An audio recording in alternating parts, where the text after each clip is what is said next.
বৃহস্পতিবার বোয়িং ৭৮৭-এর ভয়াবহ বিমান দুর্ঘটনায় বেঁচে ফেরা একমাত্র যাত্রী রমেশ কুমার বিশ্বাস।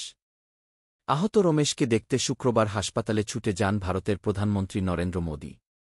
বিধ্বস্ত বিমানের ১১ নম্বর সিটে ঠিক ইমার্জেন্সি এক্সিটের পাশে থাকায় বেঁচে যান রমেশ। প্রধানমন্ত্রীকে ভয়াবহ সেই মুহূর্তের বর্ণনা দেন তিনি। ভারতের সাম্প্রতিক ইতিহাসে এমন বিস্ময়কর বেঁচে যাওয়ার ঘটনা বিরল। মেডিকেল কলেজ হোস্টেলের উপর বিমানটি আছড়ে পড়ায় সেখানে থাকা অনেকেই হতাহত হন। হাসপাতালে চিকিৎসাধীন তাদেরও খোঁজখবর নেন প্রধানমন্ত্রী নরেন্দ্র মোদী।